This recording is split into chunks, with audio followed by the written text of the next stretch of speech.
El sobreseimiento, solicitud, trámite y efectos. Mi nombre es Edward Peralta. El sobreseimiento, artículos 300 del Código Orgánico Procesal Penal. El sobreseimiento procede principalmente cuando el delito que se pretende imputar no es atribuible al imputado o presunto agresor.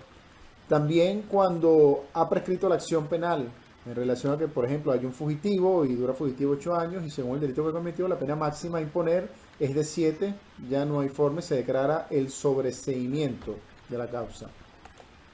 Otro de los puntos es que, a pesar de la certeza, no existe razonablemente la posibilidad de incorporar nuevos elementos o datos a la investigación y no hay base para solicitar fundadamente el enjuiciamiento del imputado. Por lo menos así lo establece el COP.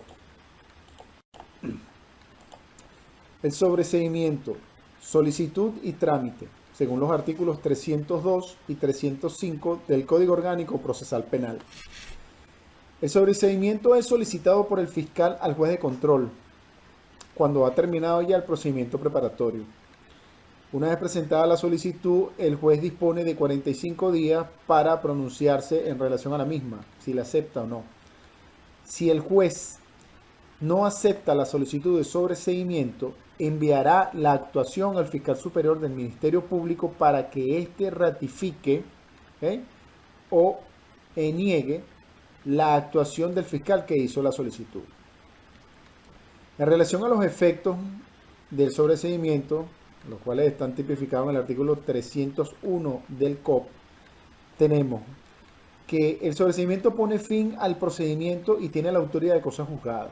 Por lo tanto, no se puede juzgar al imputado, nuevamente por el mismo delito. También hace cesar todas las medidas de coerción que se hubiesen impuesto sobre el imputado. ¿Cómo será esa declaratoria del juez y qué ocurre en los casos en que el proceso ya va en fase de juicio? Primordialmente, el juez de control, al término de la audiencia preliminar, puede declarar el sobreseimiento si proceden una o varias de las causas previstas en el artículo 300 COP. Si el proceso ya transcurre en fase de juicio, pero se produce una excusa extintiva, o sea que se presenta algún elemento que es definitivo, que acredita la cosa juzgada y no es necesaria la celebración del juicio oral y público, para comprobarla, el tribunal de juicio puede decretar el sobreseimiento. El auto que declara el sobreseimiento está previsto en el artículo 306 del COP y reúne ciertos requisitos: nombre y apellido del imputado o imputada, la descripción del hecho, objeto de la investigación, las razones de hecho y de derecho en que se funda la decisión con indicación de las disposiciones legales aplicadas y, como último punto, el dispositivo de la decisión. Buenas, mi nombre es Joan Gómez. Voy a desarrollar el tema de la flagrancia. El artículo 248 del Código Orgánico Procesal Penal dice que se tendrá como delito flagrante el que se esté cometiendo o el que acaba de cometerse. También se tendrá como delito flagrante aquel por el cual el sospechoso se vea perseguido por la autoridad policial, por la víctima o por el clamor público, o en el que se le sorprenda a poco de haberse cometido el hecho en el mismo lugar o cerca del lugar donde se cometió, y que de alguna manera hagan presumir con fundamento que él es el autor. La Constitución de la República Bolivariana de Venezuela dice en el artículo 44 que la libertad personal es inviolable. En consecuencia, numeral 1, ninguna persona puede ser arrestada o detenida a menos que sea sorprendida infragante. El artículo 47 de la misma Constitución dice que el hogar doméstico y todo recinto privado de personas son inviolables. No podrán ser allanados a menos que sea, entre otras cosas, para impedir la perpetración de un delito. Al estar en presencia de un delito flagrante, es más fácil probar la culpabilidad del imputado por ser aprehendido en el mismo momento de estar cometiendo el delito o justo después de haberlo cometido. Ahora hablaré sobre la privación judicial preventiva de libertad. Y esto es el acto del tribunal, por el cual se ordena la aprehensión de una persona, de quien hay indicios de ser autor, coautor, cómplice, encubridor de un hecho punible. En esta concepción no se habla de culpabilidad, sino de autoría. Esto aparece contemplado claramente en el artículo 236 del Código Orgánico Procesal Penal. Hablando sobre el peligro de fuga, se presume peligro de fuga en caso de hechos punibles con pena privativa de libertad cuyo término máximo sea igual o superior a 10 años. El artículo 237 del Código Orgánico Procesal Penal, que habla del peligro de fuga, dice que se tendrán en cuenta especialmente las siguientes circunstancias. 1.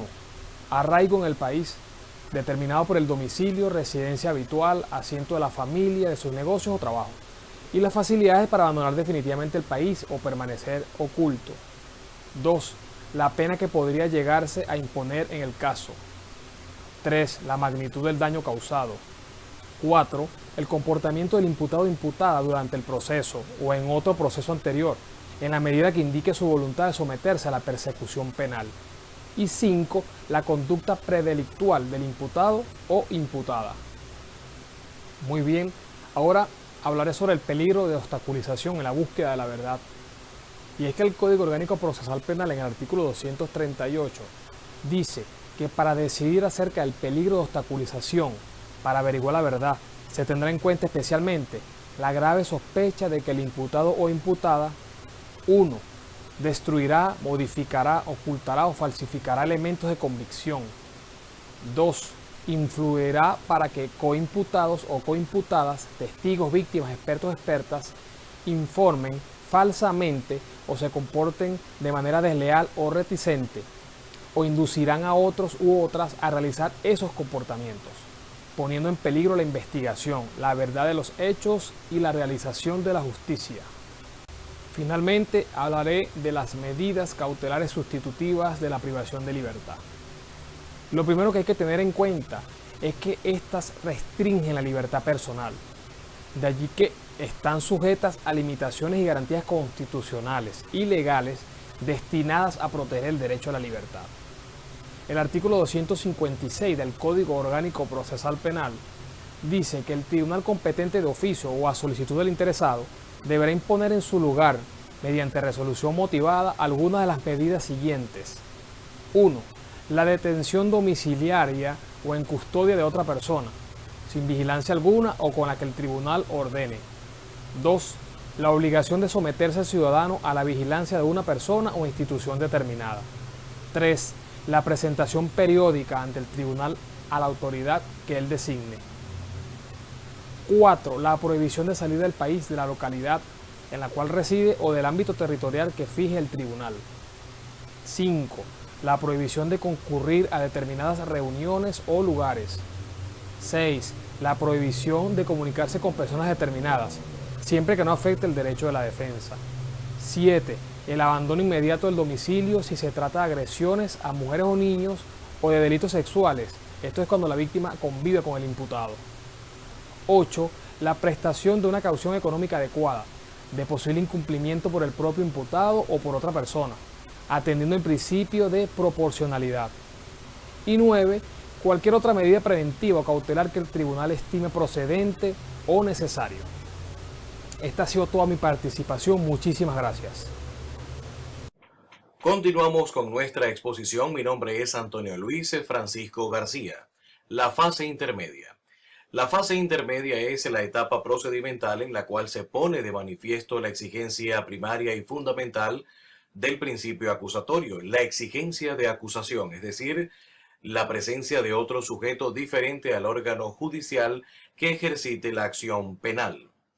La fase intermedia está ubicada entre la fase preparatoria y la de juicio oral. Su objetivo es determinar si hay fundamento serio para llevar a juicio al imputado. La misma previene la sanción anticipada o la denominada por la doctrina española como la pena de banquillo, la cual se configuraría si el juez de esta fase participa de una manera formal, es decir, solo homologando lo actuado por el Ministerio Público. Por lo tanto, La pena de banquillo solo debe ser soportada por el imputado cuando razonablemente se haya llegado a la constatación de que existen indicios de que él es el autor de un hecho y que este hecho se encuentre tipificado en la ley penal. En esta fase destaca como acto fundamental la audiencia preliminar, pero antes de hablar acerca de la audiencia preliminar, voy a referirme a las facultades y cargas de las partes previas a la audiencia preliminar.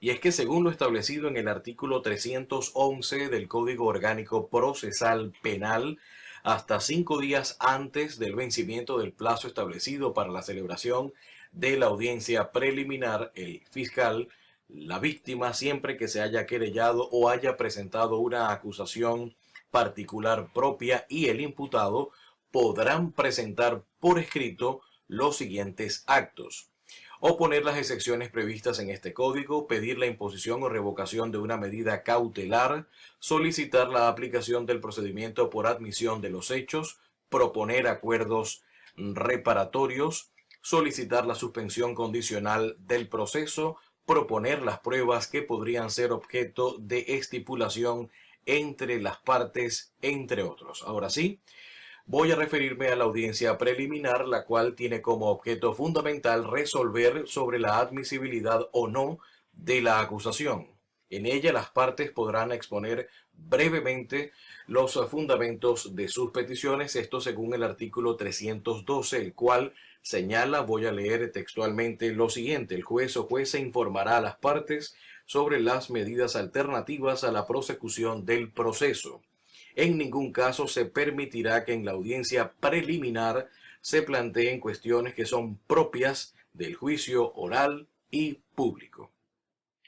Ahora bien, con relación a la decisión en la audiencia preliminar, según el artículo 313 del mismo Código Orgánico Procesal Penal, señala lo siguiente: finalizada la audiencia, el juez o jueza resolverá en presencia de las partes sobre las cuestiones siguientes según corresponda. Y es que además de admitir total o parcialmente la acusación del Ministerio Público o del querellante y ordenar la apertura del juicio, al finalizar la audiencia preliminar, el juez podrá dictar el sobreseimiento, decidir acerca de medidas cautelares, aprobar acuerdos reparatorios, entre otros.